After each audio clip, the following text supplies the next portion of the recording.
We'll clear this place and turn it into a B&B. My husband David said it, and both Emily and I exclaimed in surprise. What? What are you talking about? At the same time as the shock, we were certain that the scene before us was undoubtedly the site where my parents' home had been demolished. Hey, can you explain this to us in a way we can understand? Is this your doing? I pressed David, who was still smirking, with a stronger tone of voice. Seeing David like that, my daughter Emily suddenly burst out laughing. Wait a minute. Stop it, Dad. It seems like she's filled with a mix of pity and amusement from the absurd and ridiculous behavior of her father, who has been holding her back all this time. Gasping for breath, Emily continued. Grandpa's house was worth a fortune, you know. Emily said that, then suddenly turned serious. That's like totally criminal, right? Upon hearing his daughter's words, David realized too late the irreversible mistake he had made. My name is Sarah Brightman. I'm a 48-year-old housewife. Currently, I live with my husband David and our only daughter, Emily. Emily is 19 and a freshman in college, but it seems she has no plans to move out anytime soon. Being women, it's been a blessing that Emily, who has been on my side since childhood, is still with us at home. That's also because we have a common enemy, David, which makes it even more so. David and I met when I was still working as an office employee. After graduating from community college, I worked as an administrative assistant at a local trading company. David, who was in sales at another company, was a frequent visitor there. Though sales sounds impressive, David had a job that was like being a general errand runner, going around different companies. He always had a friendly demeanor, even towards me, an administrative assistant, and I didn't form a negative impression of him. As we saw each other weekly, we started chatting and eventually became close. As I thought, David was being exploited like being a general errand runner at his company, and his earnings were modest. But perhaps because I was still young, I was fully convinced that love would conquer all. For a while, I continued working and supporting our home, but I quit my job when I became pregnant. David wanted me to focus on childcare, expressing his wish for me to stay at home. When Emily was born, naturally, my workload increased. In place of David, who was out working during the day, I had to take care of Emily, cook, do the laundry, and clean all by myself.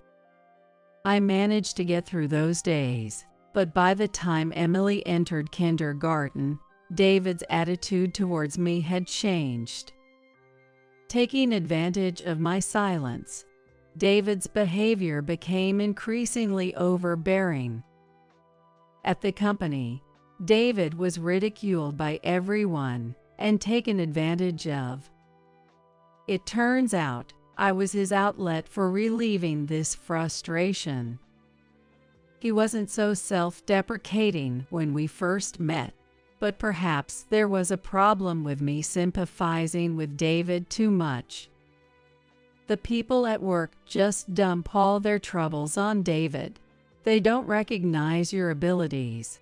I think you shouldn't worry about it.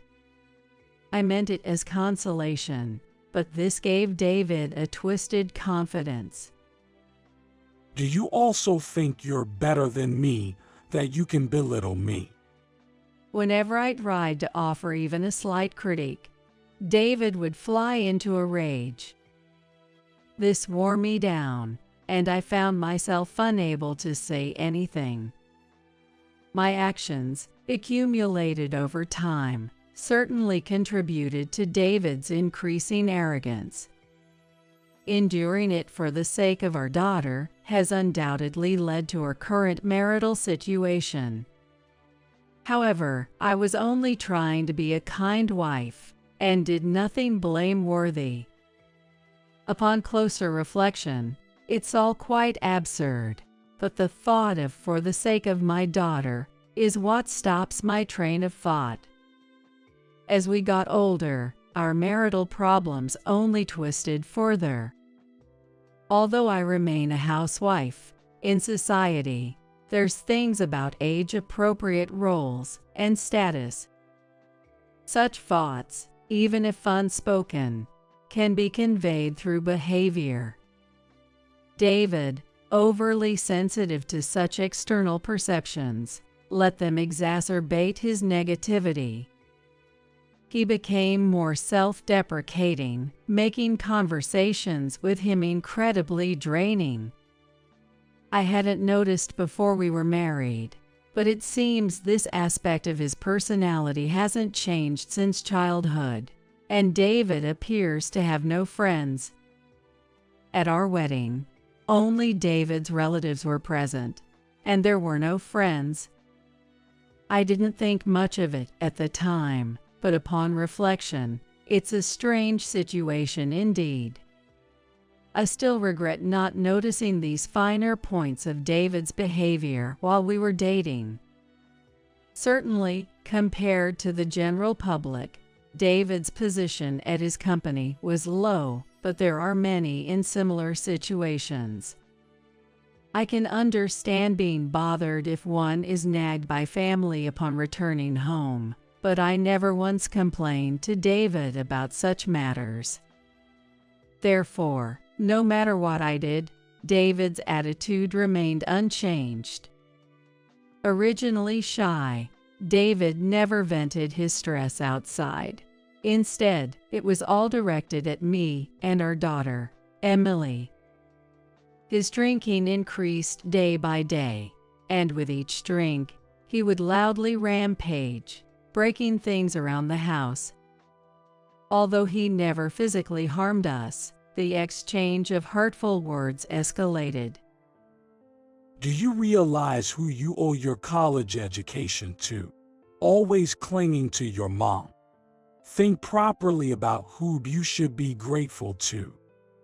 It's often heard that teenage daughters despise their fathers, but Emily had solid reasons for disliking David.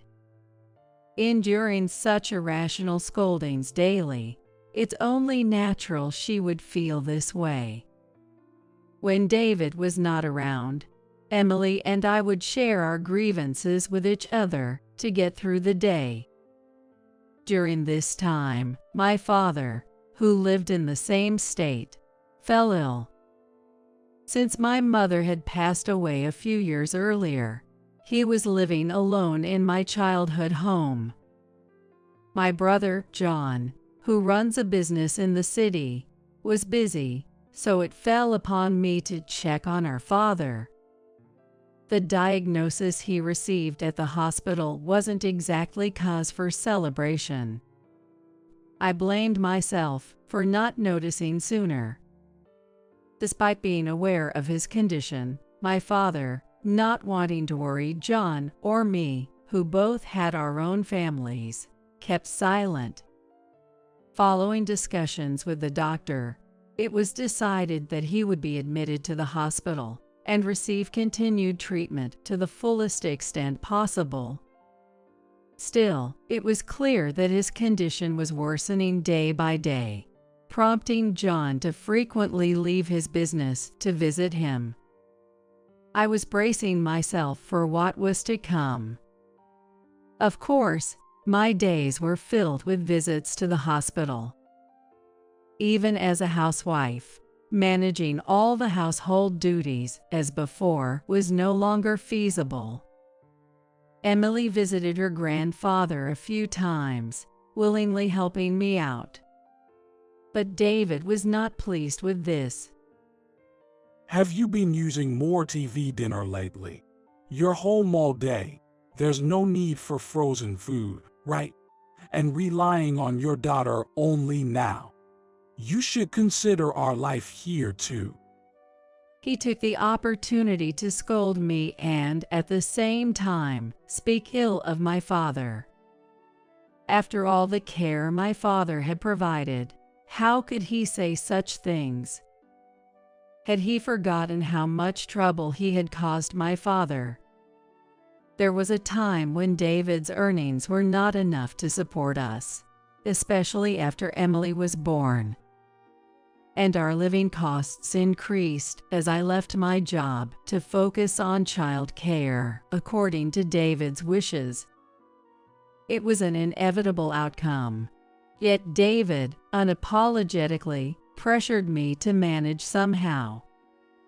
Out of options, I explained the situation to my father, who quietly helped us with financial support without saying a word, even knowing David's circumstances.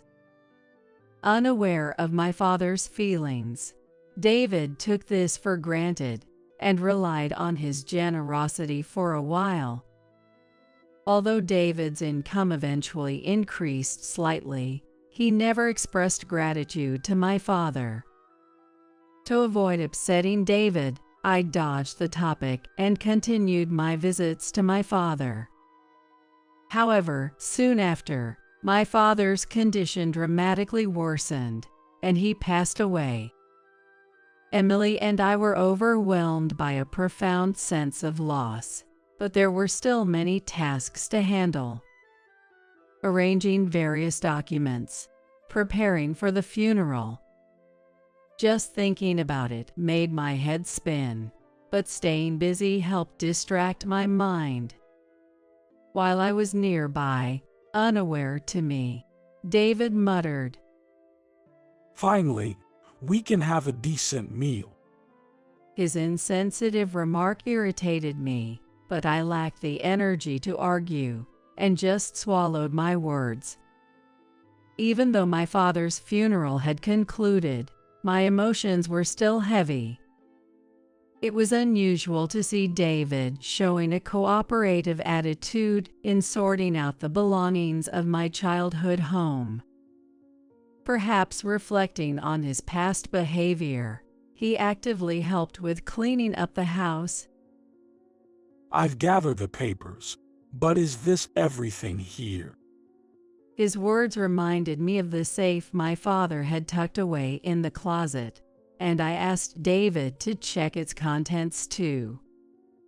I remembered that I had received the key to the safe when my father was hospitalized, and handed the small key to David. "This was all that was in the safe," David said, handing me some old bills and a family tree document he retrieved from it. I hadn't expected much, but since he had made a point of handing me the key, I thought there might be something more valuable inside. That's why I was disappointed by the contents of the safe handed over from David. I shrugged it off, thinking that's just how it goes, and decided to return to the remaining sorting tasks. The cleanup didn't finish that day, but over the next few days, we completed tidying up my childhood home. Finally able to catch my breath, I was overwhelmed with immense fatigue. At that time, I received a call from my brother, who had returned to New York. "I'm really sorry for leaving all the cleanup to you. If there's anything I can do, please let me know." He repeatedly expressed his gratitude before getting to the point. "By the way, was there a property deed for the family home among the documents Dad kept? It might seem underhanded to ask about this after Dad's gone, but there's something I need to discuss with you, Sarah." Upon saying that, my brother began talking about the inheritance of our father's estate. My brother, who runs a company that ventures into various businesses, was also considering entering the food and beverage industry. He wanted the rights to our family home for that purpose. I vaguely remember being told as a child that our house had cultural value. The building had a unique design, and now that I think about it, it had the vibe of a trendy old farmhouse cafe that's been popular lately. It seems his plan was to use our family home as it is for a cafe. Actually, I had gotten permission from Dad a long time ago. He had told me that everything else would go to you, Sarah. I know it's late, but could you agree to this plan?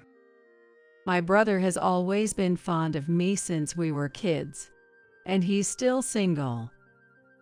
I don't think he's after a large share of the inheritance for himself. I am well aware that he has more than enough savings. I wouldn't know what to do with the family home myself, and if you're okay with it, John. I honestly agreed with my brother's wishes and decided to transfer the rights to the family home to him. Even if I continue to manage it, it would eventually have to be demolished. It's better for my brother to make good use of it and keep our family home standing. Thank you, then. Could you look for the property deed among the documents Dad left? David had gathered the documents in one place, so it should be among them. I told John I would contact him as soon as I found the documents and ended the call. Come to think of it, I haven't looked at those documents since then. They should be in a clear folder, I believe. Recalling the case David had given me with the documents inside, I searched through it. However, no matter how much I searched, I couldn't find a property deed to the family home that my brother mentioned. That's weird. I put all the documents here. Could they still be at the family home? I was suddenly alarmed at the thought that I might have accidentally thrown them away, but I wouldn't know until I visited the family home.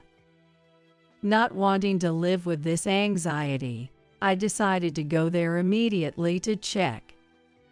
Arriving at the family home, I couldn't believe my eyes. At the location where the family home once stood, there were countless debris scattered around, indicating it has been demolished. Did I take a wrong turn somewhere? But no, that can't be right. In a panic, I called Emily to explain the situation. About my brother's plans to turn the family home into a cafe and its cultural value. Sensing my distress, Emily said, "I'm coming right now," and hung up. True to her word, Emily soon rushed to my location. Mom, what happened? She seemed to have hurried, her long hair wildly disheveled. Breathless, Emily looked at me with concern. The family house, I can't seem to find it anymore. As I explained the situation to Emily over and over, I gradually began to calm down. You're not wrong, Mom. This is definitely Grandpa's place. As Emily said, the fact that she came straight here means this is undoubtedly where my parents' home stood. Or rather, where it used to be. It's only been a few weeks since my father's funeral. I can't begin to guess what happened. Could my brother know something about this? But we were just on the phone a while ago. That can't be possible. This makes the reason for the demolition of the family home even more puzzling. From the look of the site, it seemed like the work was still in progress, but no one was in sight as far as I could see. What should I do in this situation? Call the police. I tried to calm my head, which was once again in confusion, while also listening to Emily's opinion. Then, from a distance, I saw someone walking towards us. Could that be Dad walking towards us? Emily exclaimed in surprise. I squinted at the approaching figure to confirm. Indeed, it was David. Sloppily dressed in a suit, staggering towards us. It's just after 3 p.m. now. Is he on his way back from his rounds? Still, it's odd to run into him here by chance. My confusion deepened with David's arrival, and all I could do was wait for him to speak. As David got closer, I could see a smug smile forming on his face. Despite him being my husband, the sight sent a chill through my body. Oh, both of you are right here, David said with a smirk, stopping in front of me and Emily. Neither Emily nor I could open our mouths due to the strangeness of the situation, waiting for David to explain. We're gonna clear this place and turn it into a bed and breakfast. At David's words, Emily and I exclaimed in surprise simultaneously. What are you talking about? With the shock, we were certain that the scene before us was undoubtedly where the family home had been demolished. But there's no way we could just accept it with a yes, okay. What on earth was David thinking? Even as my mind raced to understand his true intentions, I couldn't grasp any answer. Can you explain to us in a way that we can understand? Is this your doing? I pressed David, who was still smirking, with a stronger tone of voice. Yeah, I did it all. We need to clear the place first to move forward. I plan to build the B&B with the savings I've accumulated and my retirement pay. Of course, I'll need you to chip in too. David spoke in a somewhat grandiose manner, showing no remorse. Could there possibly be a valid reason for this outrageous act? David seemed to be somewhat irritated by the angry and confused expressions on the faces of me and Emily. With a resigned attitude, he continued. I've been wanting to start something on my own for a while now. Everyone just keeps bossing me around without recognizing my talents. I'm not okay with that. So, I've decided to run a B&B here. David stated confidently, then once again gauged our reactions. However, such an explanation only deepened our confusion. I'm sorry, I have no idea what you're trying to say, I admitted, as fear began to spread within me due to his incomprehensible behavior. I just quit my job, told off all those annoying people, and slammed down my resignation. The timing of Dad's passing is a message to me. It's time for me to take charge. David ranted in an excited state. Though his words were disjointed, his intention was clear. He planned to leave his job and start running a bed and breakfast. To be in charge without anyone criticizing him, to lead his life his way. Turning this into a B&B, you know this land belongs to Dad and my brother, right? You think it's okay to do this without permission. It seemed Dad had always talked about transferring the rights to the family home and land to my brother, so it cannot be that those rights had been passed to David. It was unthinkable that my brother was deceiving me, and it's not normal for a husband to quit his job and demolish the family home without consulting his wife. permission or not, I have the property deed. Being entrusted with the estate cleanup means we can do what we want with what's left, right? There's nothing to forgive or not. I'm your husband. David responded, seemingly without any guilt, lecturing me and Emily. That makes no sense at all, I shouted as soon as David finished speaking. His utterly selfish and childish logic was too much for me to bear. This is my father's house, inherited by me and my brother. How can you, who are not even blood related, do this on your own? David seemed to realize the seriousness of the matter after my scolding, although his smug smile briefly faded, only to quickly return as he justified his actions again. What kind of way is that to talk to your husband? Who do you think has provided for you all this time? You two should just quietly follow what I say. David, face red with anger, raised his voice without restraint.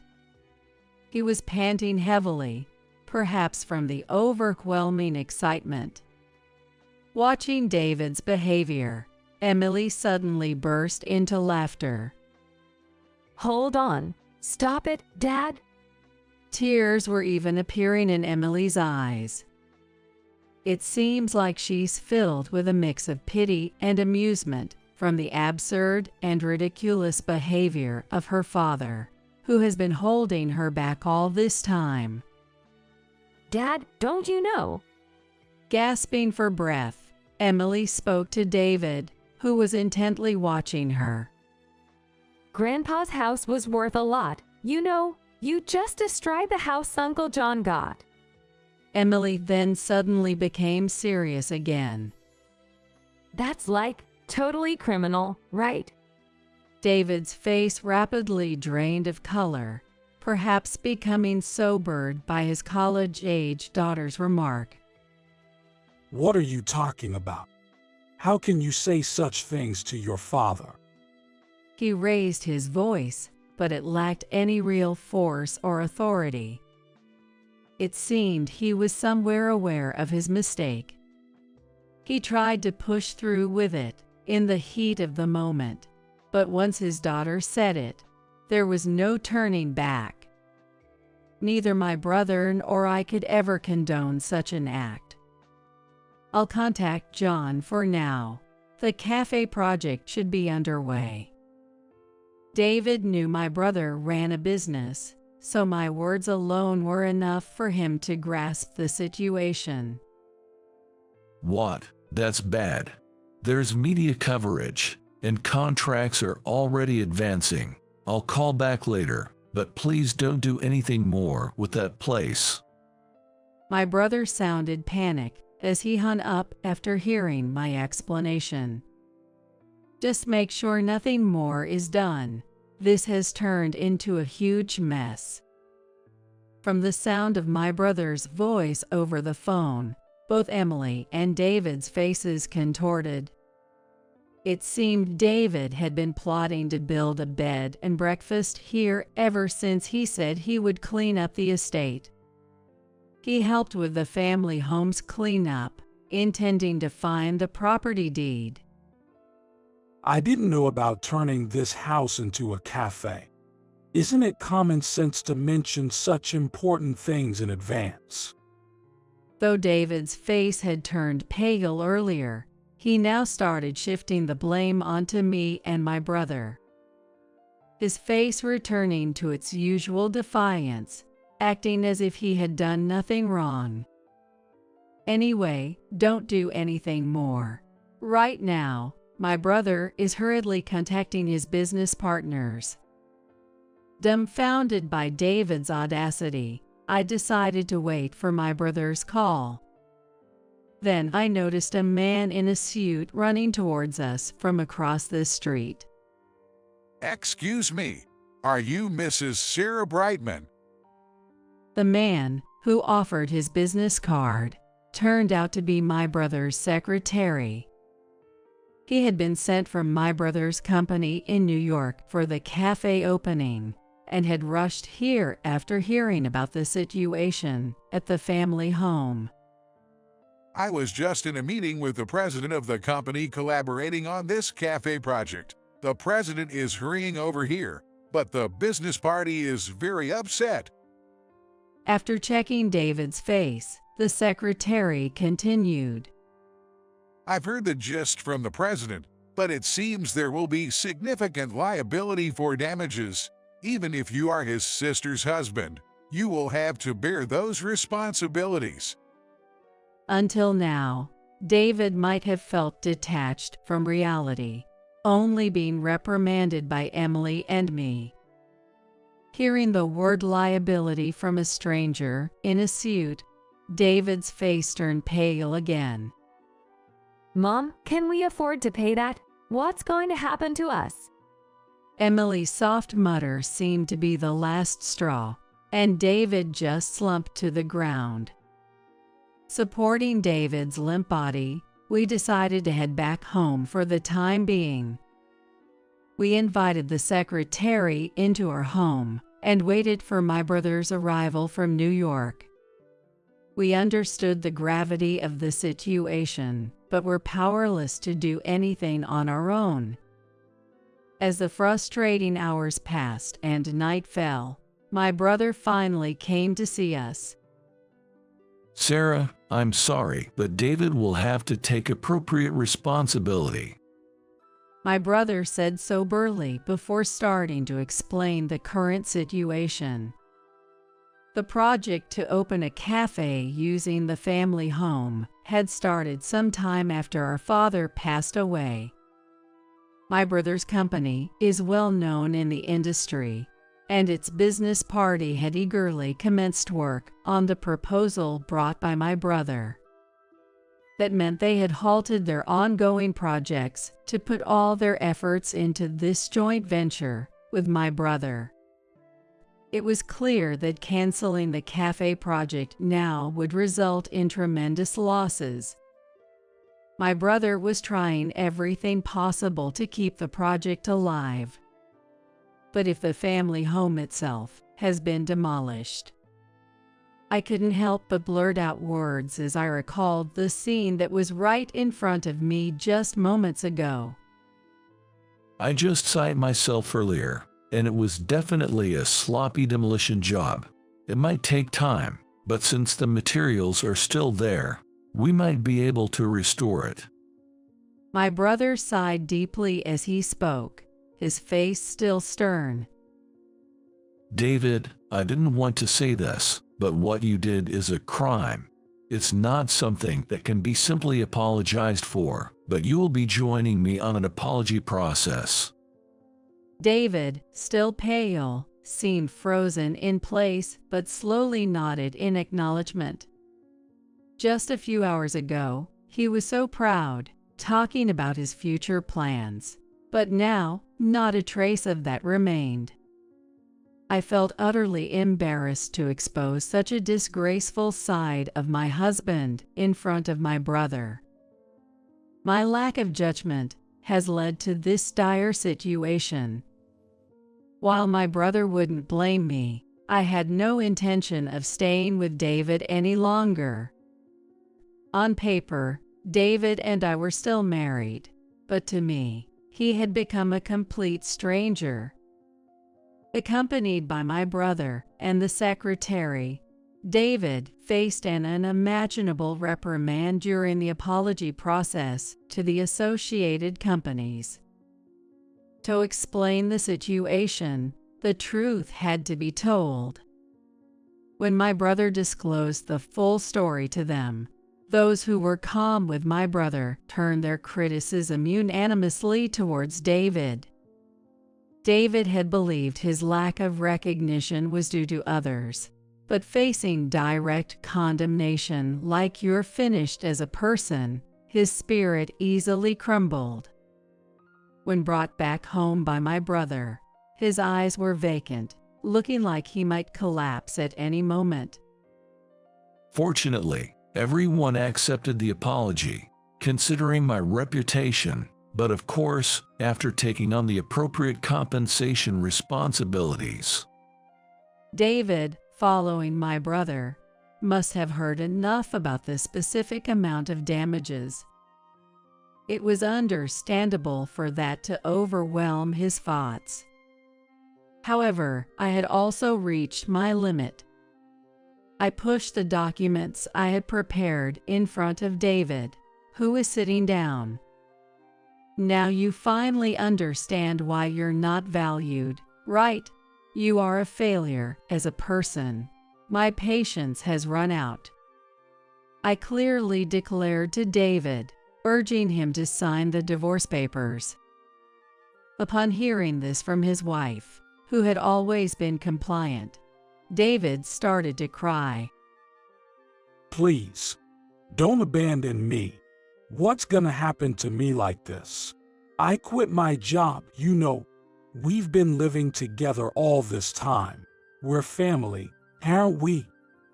Considering he had never really thought about us except as an outlet for his stress, his seemingly reasonable words now had no impact on me.